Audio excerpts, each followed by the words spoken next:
All right, back in the day, Stephen A. Smith called out Kyrie Irving. This is like the NBA is like as the world turns, as the little media children whine, bitch, and moan.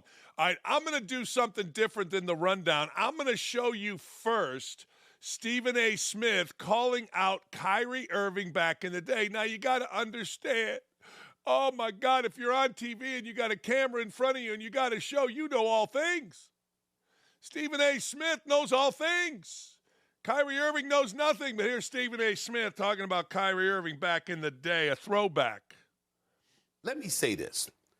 Notice I said Kyrie Irving is one of the most selfish superstars we've ever seen, and obviously one of the most selfish athletes we've ever seen. I didn't say the word the as in number one, because obviously he ain't got nothing on Ben Simmons. Nobody is worse than Ben Simmons. Ben Simmons might also be the weakest, most pathetic excuse for a professional athlete we have ever seen in not just American history, but the history of sports. I can't think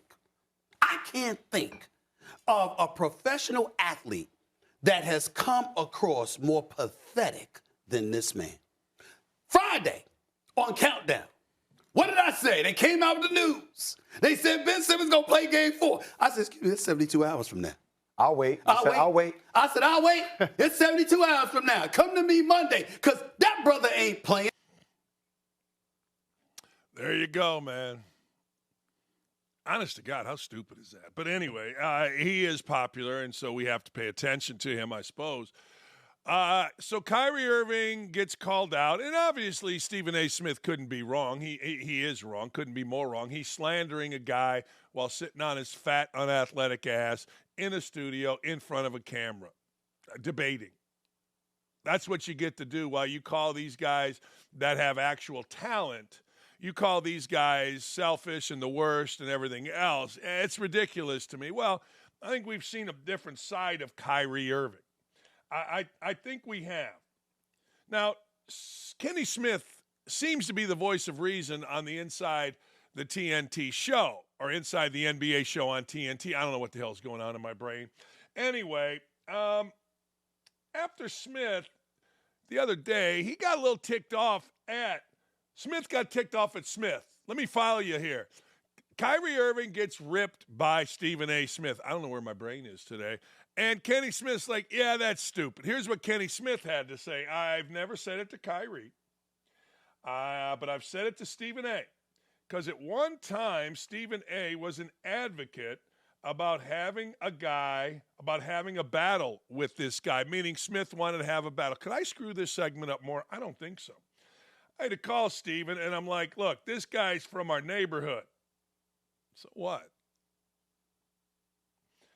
I named like 6 people, and I said, Stephen, those people mentioned you. They mentioned Smith. When you say something about him, you're actually saying something about us. Oh, is that deep, right? Oh, my God, is that deep? Let me explain something to you. We had a murderer in my neighborhood. Actually, we had 2. When they say something about the murderer, they ain't saying nothing about me. Not a damn thing. We had a guy go arrested for robbing an Arby's with a sawed-off shotgun. I grew up with him. When they say something about him, they're not saying anything about me. I mean, it's just the way it is. I mean, I get it. I get what you're trying to do. But at some point, you got to grow up. And at some point, I told you this before. Journalists in the NBA aren't really journalists. Media in the NBA are not really media. The white guys are scared to death. And the black guys want to be part of the scene. He's from our hood, man. You can't talk about him. The white guys are like, oh, my God, I don't want to say anything bad because, well, I'll be considered racist and then no one will talk to me. And if somebody on TV says I'm racist, then I can't, oh, my God. No, seriously, that's the way it works. And you're seeing it perfectly here. Like, I like Kenny Smith, but I don't give a damn if a guy's from my neighborhood. If he is not somebody whose views that I respect, then maybe I'll call him out. And not to the point of Stephen A. Smith preaching like some idiot. I mean, truthfully, sounding ridiculous. But that's the world that we live in. That's the NBA world that we have gotten used to and we accept. When you're in college, you think college girls, particularly if you're a freshman or sophomore, the seniors, wow, they're old. And then you get older and you realize their brains aren't even formed. So maybe, just maybe, as we've watched Kyrie Irving through the days of 1 year at Duke, actually a half year at Duke, and through his his NBA career, maybe we've seen the dude grow up. He seems like a damn good dude right now. Who would have ever thunk it that Kyrie Irving and Luka Doncic, two people from different sides of the planet, would get along so famously? Certainly not these clowns on TV, and it probably pisses them off. It probably pisses Stephen A. Smith off that Kyrie Irving has evolved into a dude that actually can get along with a white dude on the court. Now, Stephen A. Smith doesn't know anything about being on the court, but it probably pisses him off. Kenny Smith is the voice of reason. But that was disappointing to me to hear about, hey, yo, he's from our neighborhood. Back off. That ain't right. Nuh-uh. No. Neighborhood or not, you got to say what you mean and mean what you say. But again, I've told you this, and I've told you this. Barkley, Shaq, and Kenny, I'll throw Kenny in there, are the only guys really that don't care. Kenny kind of does, because it feels like he's trying to be a GM or something like that. Barkley, no. Shaq, he's still living in the day talking about how good he was. But they don't care. They're the only ones. Everybody else cares. Everybody else cares big time. As I said, the white guys are scared to death to be called racist. I've talked to them. And the black guys want to be part of the scene. Man, where are we going to the club? Where are we going to this? Watch Chris Haynes on TV, and you'll get the idea of what I'm talking about. I think it's Chris Haynes. I don't know. Anyway, that's some funny stuff. I get a kick out of all of it. Charges have been dropped against Scotty Scheffler, and people are coming at me. Are you going to apologize? No. No, because I'll tell you, stop the car. I don't give a damn whether the charges are dropped. In fact, I do give a damn. I'm glad the charges are dropped. I'm very glad the charges are dropped. Are you kidding me? They should be dropped, but stop the car. Well, it was chaos. Stop the car. Well, the guy was in a yellow jacket, didn't know he was. Stop the car. Do you know how much of a hassle would have been saved for everybody? The city of Louisville, police officers, Scheffler, Scheffler's agent, Scheffler's wife, Scheffler's family, everybody, if you just stop the car. Take your time and get in. Now, I know what you're going to say. The cop was corrupt. He deserves to be fired, because that's what you always say. That's always the answer, and I'm a bootlicker. Hey, I don't give a damn. If you're going to call me a bootlicker for defending police, then I'm a bootlicker. I'll take it. I'll wear it. I'll put it on my forehead. I'll wear it as a Jim McMahon 1985 headband. You can look it up. But the truth of the matter, you just stop the car. See, Dakich, you're an idiot. Why am I an idiot? Because the charges got dropped. Really? What kind of hassle did it cause for Scotty Scheffler? Might have cost him the PGA Championship. What kind of hassle did it cause for his wife when she sees her husband in handcuffs? His mom, his dad. How about his agent? How about the city of Louisville? How about the police? Was the police wrong? Maybe. I don't know. But stop the car. I mean, it's pretty simple. Here's the deal. The charges are dropped in the light of the body cam footage from Scotty Scheffler's arrest, in which he claims an officer hit him, while he also seemingly admits to dragging the officer with his car, which was allegedly in the arrest report. Here's a little audio on Scotty Scheffler. My tea time. Yeah. I had to loop all the way around. That way it took me about probably a half hour. Okay. So I'm pulling in here. The police officer up there told me to come the opposite way with the traffic and then come in. And as I was pulling in, my window was down, and the officer told me to stop. And as first of all, I did not know that he was a police officer. I thought he was one of the security guards that was mistaken. And as I was pulling by him, he grabbed my arm. Stop right there. Why does it matter if he's a security guard or a police officer? Because if somebody's telling you to stop. Yes, you're right. I should have stopped. I did get a little bit impatient because I'm quite late for my tea time. And as he was reaching in the car, he grabbed my shoulder and hit me, like trying to get you to stop, right? Yes. Okay. It seemed to be a little bit over aggressive because the entrance was open. Okay. And I pulled a little bit because I was afraid. I thought he was going to start hitting me, and I didn't know who he was. He didn't tell me he was a police officer. All I saw was the yellow jacket. I didn't know what he was doing. I listened to the police officer. So the thing is, he's wearing a uniform. Okay. He also is wearing the same jacket that I have on that says police. Yes. Okay. Also, on that, if someone's telling you to stop, no matter who it is, you don't keep going. So what happened is you kept going and you took him with you while he's a pedestrian, okay? Yes, so you took him with your car and drug him, okay? Yeah, which is not a good thing, I'm right? very aware that was to not make a good it, thing. so listen to me, so make it even worse, when he asked you to get out of the car, you refused to get out of the car. I still was not aware he was a police officer. I was actually looking out the window of the car to try to find a police officer. I asked. We're all right here, and That's part one. Let's go to part two. And he was there. Believe me, sir. If I knew We're all wearing yellow vests so you can see us. If he knew he was a police officer, I would have been much more less afraid. But panic kind of set in. As you can see, I'm still shaking because I was afraid. I didn't know who he was. He didn't say, "Police, get out of the car." He just hit me with his flashlight and yelled, "Get out of the car." We're wearing a lot of police gear. That surely signifies that we're the police. Believe me, if I knew he was a police officer, I would have gotten out of the car. I don't know what to tell you other than I was a little bit panicked trying to get into the golf course, and now I don't know what to do. Let's go back to the first point, okay? No matter if you thought it was a police officer or not, somebody. Why are we wearing yellow vests? Why do you think we're wearing yellow vests? So you can see us, right? Yes. So you can see us, and if somebody tells you to stop, if it's a traffic guard, security guard, anybody, that means you stop at that time and you don't keep going. Yes, sir. Okay, so stuff like this doesn't happen. Yes. Because you actually hurt him, and he's a police officer. Yes. He's got a huge scrape on his knee. He's getting checked by EMS, big bruise. So I don't know. But for you right now, the main question is if you're going to jail, and it's up to him. I don't know. Am I able to speak with him? No, not at this time. No. So what I'm gonna do? Yeah, actually, you listen to that. It's kind of amazing they dropped all the charges.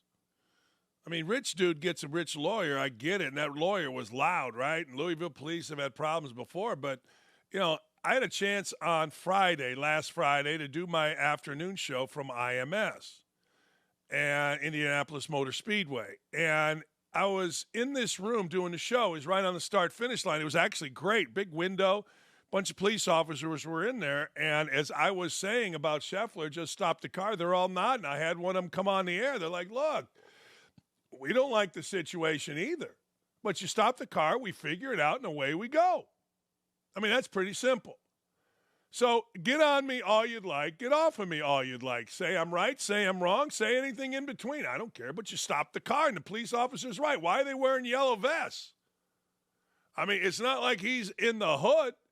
It's not like he's driving down the street. He's not driving down Fifth Avenue in Gary, Indiana. He's driving to a ritzy country club in the suburbs of Louisville. Now, I don't give a damn whether the charges are dropped or whether the charges are not dropped, but I'm going to tell my son and I'm going to tell my daughter, reiterate again, even though they're old enough to know better, stop the damn car. Now, don't stop it for some young thug coming up on you. I mean, jump out, kick his ass, take his gun, and shoot him with it. No, don't do that. But you know what I'm saying. Stop the car for a cop. That would be kind of fun, though, wouldn't it? Some guy jumps you. He's got a club. He's got a stick, he's got a gun, and you jump out and you act like Batman. You grab it. Boom. What? You trying to take my car? Huh. I can see the Indy Star. Dakich advocates for beating criminals. Well, I do. I'm sorry, I do. I do. I advocate for that. I'll live with that one. I tell you what gives me, a lot of gas. I lift a cheek to Gordon Hayward's wife. I lift a cheek because there is never a time, ever a time where a NBA basketball player who has been hurt for years, who has made zillions of dollars, needs to have his wife bitch, whine, and moan about a team. There's never a time, let's just say somehow, some way, which could never happen because I love this operation, but let's say somehow, some way I get upset at Clay and OutKick and Gary and Aaron. The last person that's going to speak for me is my wife. And same thing with my wife. Let's say that my wife gets upset with Athleta. The last person that's going to speak for my wife is me. I mean, look, let's be honest. If you are in the NBA and you are not a douchebag, you should be able to speak for yourself. Never thought Gordon Hayward to be a douchebag. I did think Gordon Hayward got incredibly arrogant as he got older. I mean, it's kind of natural. You're from a little town, Brownsburg, Indiana, which, by the way, puts a lot of people in the pros. Drew Storen was the reliever for the freaking Washington, whatever they are, Nationals. Tucker Barnhart is a catcher for freaking, I don't know who now, but he was with the Cubs and the Reds, won a Gold Glove. And the big fat pitcher who is now, I love the guy. He's been on my show numerous times, and I can't think of his name. I think he's back with the Cardinals now after a little stretch last year with the Yankees. God dang it, I can't remember his name. They're all from Brownsburg, Indiana. Well, guess what? Gordon Hayward's wife had to speak for him. Gordon Hayward got crabby because he wasn't used by the Oklahoma City Thunder. But Gordon Hayward's wife is mad. She's mad because he had a reduced role with the Oklahoma City Thunder. My God, what are you doing? All right, here she is, Robin Hayward. Why trade for somebody then not play him? Missed it by not integrating him. Hey, lady, I got 2 words for you. Shut the living hell up. Since I have time today, before the trade, Gordon told Sam he didn't think this trade made sense. So how can you miss when the player told you? Really? Oh, well, if Robin Hayward thinks so, then I think we should all stand up. Or if Gordon Hayward didn't think the trade made sense, then my God, we shouldn't make it. I mean, after all, it's Gordon Hayward, who hasn't played in the league in 10 years, but he cashed a lot of checks. Oh, my God. You can't be serious. Gordon Hayward? Really? He didn't think the trade made sense? Well, let me explain something to you. You got the number 1 seed. So Sam, who is Sam Presti, the general manager, is doing something right. I can't believe it. We got to listen to wives. All right? Well, here's what fueled it all. Sam Presti saying he missed on Gordon Hayward. Here it is. Is that I missed on that. Like that's on me. Like, but I'm learning. You know, I'm trying to learn this team. I'm trying to learn the pace of the team a little bit. I'm just trying to be a great observer of the team as it's going through these paces, knowing that it's really going to change on its own in and of itself. Like our team, the last 20 games was significantly different than the first 20 games. This is the same players. You know what I mean? But significantly different. And every time someone changes or develops or we stumble onto something, it changes the rest of the team and how they can perform. And so it's I think it's pretty nuanced, you know, and texturized, but I don't think I read that one perfect. And Sam Presti is the Mina Kimes of general managership. He says all the cute little words. It's nuanced. It's on me. All the little millennial words are thrown in there. So you see why Sam Presti, who does a really good job, by the way, is loved by the media. Okay, you missed on it. Why trade for someone and not play them? Missed it by not integrating him. Well, here's the deal, Robin Hayward. People in coaching, the coaches of the Oklahoma City Thunder and Sam Presti, they're trying to lose. No, seriously, they're trying to lose. They sit there and they go, you know what? I was taking a piss in a bathroom and a truck stop, and I saw on a wall, don't play Gordon Hayward. So you know what? That made some sense to me. Because, of course, Sam Presti, I don't even know who the hell the coach is of the Oklahoma City Thunder. They're all trying to lose. Lance Lynn is the pitcher. He's also from Brownsburg. Geez, Uche Capesta. So why trade for somebody and not play them? Well, maybe they didn't earn the right to play on a really good team. Because understand, Robin Hayward, coaches, assistant coaches, head coaches, assistant general manager, the general manager, and the owner, they're all trying to lose. Or they're trying to keep your husband down. No, seriously. They figured, you know what? We'll keep Gordon Hayward down. Like, there aren't 10 people in the NBA anymore who know who the hell Gordon Hayward is, but we're trying to keep him down. You know what? We're going to play guys that don't deserve to be played over Gordon Hayward, who would win us a championship. But you know what? We want to keep him down. Look, when you trade for somebody, and we've seen this in Indianapolis, when you draft somebody, all you're trying to do, two things, is win with the guy and cover your ass. Meaning, it's almost impossible here in Indy for one of Ballard's draft choices to, one, win, they haven't won, and two, get cut. Because it's a PR nightmare for the general manager. So Sam Presti trades for Gordon Hayward. Obviously, he wants to play him. Obviously, he traded for a reason. One team wanted him, Oklahoma City. The other team that traded didn't. But wifey's mad. Oh, and she took to Twitter. God bless you, little wifey. Stay mad. Stay mad. So how can you miss when the player told you? Yeah, well, I'll be damned. The player told me. Gordon Hayward told me. Shut up, all of you. Wives, just go spend your husband's money in Cancun. And if that pisses you off, good. Because I don't want to hear from you. Player, you got a problem, do yourself a favor. Speak for yourself. And tell your wife, look, I don't need you speaking for me. I don't need that. But see, I'm guessing Gordon Hayward probably doesn't think that way. He's probably happy. Oh, Robin, thank you. It'd be like, yo, delete that. I speak for myself. But again, I'm 60. What are you going to do? USC football is coming to the Big Ten. And let me tell you something. We don't mess around here in the Big Ten. We cheat our ass off, hardball style, win national championships, hardball style, and add teams, USC, UCLA, Oregon, and, of course, Washington. That's what we do in Big Ten country. Oh, yeah, we lose in the NCAA tournament. Anyway, Lincoln Riley. Lincoln Riley's trying to pull a cowardly move so he doesn't have to play LSU and Brian Kelly. I don't blame him. Hey, look, you're coming into a league that basically sucks other than one team. I mean, what are you going to do? So why would I want to play LSU? Here's the deal.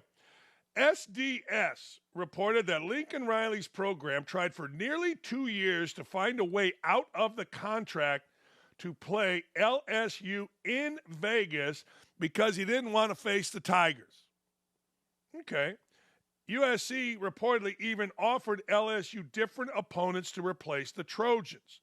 But the program in Baton Rouge was not interested in the switch.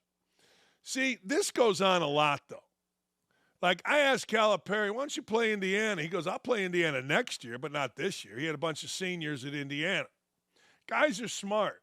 Doesn't do Lincoln Riley any good to go to Las Vegas, get his ass whipped without Caleb Williams.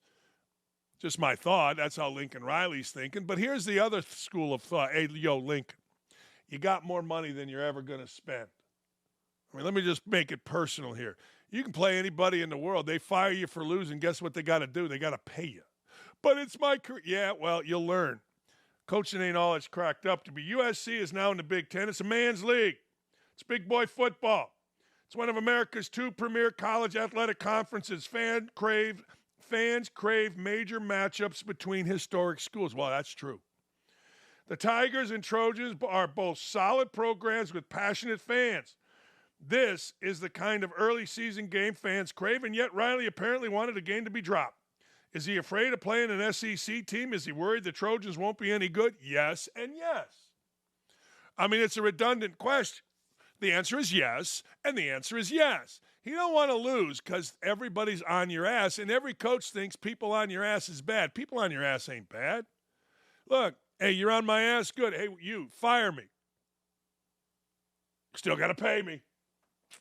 That's the age and wisdom, or that's me having wisdom with age. Like, you know what? Let me ask you a question. Mike Krzyzewski, 20 years, 30 years, he was all the rage in college athletics. Mike Krzyzewski now. Does anybody give a rat's ass about Mike Krzyzewski? I was thinking about this. No. So all those championships, that's great. John Wooden used to sit at UCLA games, and I guess he was revered. But the bottom line is this. While you are in Lincoln Riley or Mike Krzyzewski or back in the day, John Wooden, you want to get out with pride, you want to get out with respect, and you want to get out with a ton of cash. so that as you sit there and in Krzyzewski's case, gardening, you don't have to worry about nothing. Honey, you want to go on a trip? Let's go.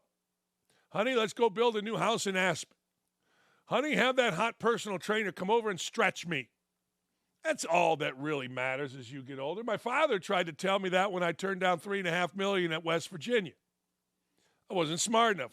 I went back for $100,000 at Bowling Green. That just doomed. That $500,000 a year for 7 years would have looked pretty good in my bank account right now, even through a divorce. I'm just telling you, with age comes wisdom. All right, here we go. He's going to be in for a brutal time in the Big Ten if that's the case. No, he's not. See, here's what people don't understand. Let's go through it. Indiana sucks. Illinois sucks. Rutgers sucks. Penn State's good. Wisconsin sucks. Nebraska sucks. Purdue sucks. Big Ten football, please. Big Ten football has actually come full circle. We start here with Michigan and Ohio State as the Big Two, and we went through a few years of other teams. We came right back here to Michigan and Ohio State being the Big Two. That's the way it is. I'm sorry. So it's really not big boy football. In fact, I would argue it's probably less big boy football than what they played in the Conference of Champions. Shout out, rest in peace, Bill Walton. That's what I would argue. You could argue different. It's going to be a brutal time in the Big Ten if that's the case. The conference is loaded with outstanding football programs. How's he going to face Ohio State and Michigan if he's scared to play USC? Simple. They're in their conference. That's two. Two. Not 5, not 4, not 6, not 8. That's 2 teams. That's it. 2 that are any good in the Big Ten. Look it up. You think anybody's afraid of Signetti or whatever his name is at Indiana, despite all his talk, or Ryan Walters at Purdue, or Brett Bielema at Illinois, or Finkel at Wisconsin? You think anybody cares about Schiano at Rutgers? Are you out of your freaking mind? I would not be surprised if the 4 teams coming in, maybe the 3 teams coming in, USC, Oregon, and Washington, dominated the Big Ten, other than guess who? Michigan and Ohio State. And I'm not going to be surprised if Michigan doesn't fall flat on its face and have a new coach in 2 years, because it's hard to follow Harbaugh. Just is. Here on OutKick, we are all about defeating the woke. Jay Leno says censorship can't change comedy. If it's really funny, all bets are off. I agree. We saw it. We saw it in the Tom Brady roast. If your act is funny, edgy, disrespectful, whatever words you want to use, we're going to laugh, period. We're just going to laugh. It's the way we are. Comedy hasn't changed, Leno said. It's exactly the same thing. It doesn't change. Things come in and out. If it's really funny, all bets are off. The trouble, and he's right about this, is only when it's inappropriate and not funny. Then people go, oh, now I'm offended. I'm offended because, it's not funny because it's inappropriate. Then they'll go, it's inappropriate, but it's really funny. I've never used the word inappropriate. I haven't. I have never in my life, other than reading, well, gosh, that was inappropriate. There is literally nothing you can do to me that I would say, well, that's inappropriate. Like during the whole Me Too movement, I had one of the ladies at Emma's do this. She says, hey, Dan, walk with me. She was pregnant, rack out the hair. She took my elbow and started rubbing her boobs because she wanted me to go with her to see a client. I'm like, look, you don't have to do any of that. But I kind of dug it. When I was, and this sounds weird, when I was single, Lee was living in Syracuse. We were not together. I had more offers for the craziest shit, whether it was at work or whether it was at my house, people knocking on doors at 2 a.m. It was like I was in college, and I never thought to myself, oh, that's inappropriate. I thought, hey, it's a party. Let's go. Or I'm like, hey, look, I'm going to sleep. You're crazy. Go home. Or go sleep upstairs because you're drunk. I don't care.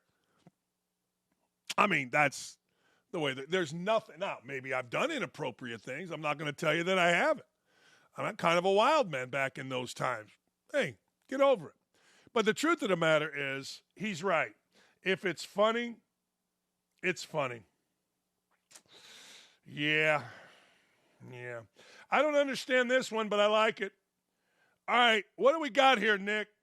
Designer of the Olympics anti-sex beds can still go for gold on the mattresses despite their designed intent. Somebody cue up Let's Get It On by Marvin Gaye. What in the hell? Like, I think your face is an anti-sex face, Nick. I think my body is an anti-sex body. But an anti-sex bed, what does that mean, Nick? What is your vision of an anti-sex bed? Double twin mattress, creaky ass mattress, loose headboard, no rug underneath the bed frame, possibly Why does the that thinnest matter? walls in the world, so the people underneath you can hear you in case there's like an That's official a badge underneath of you. honor. Yeah, That's a badge of and honor. then the thinnest walls possible. They can literally hear you sneeze, probably. So anti-sex athletes All right. are probably the most pent-up athletes probably in all of Tokyo.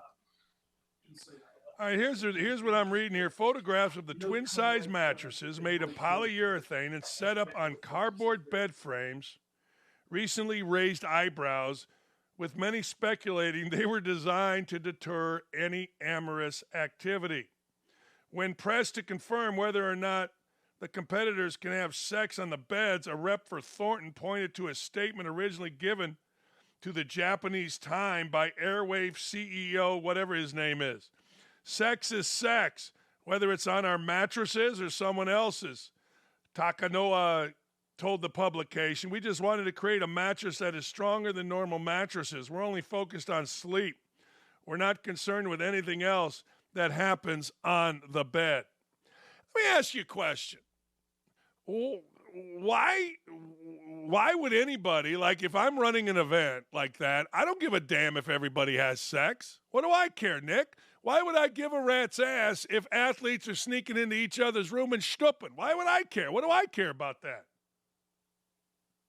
I don't think you should care. Why would you care? Right. Yeah, I'm sorry.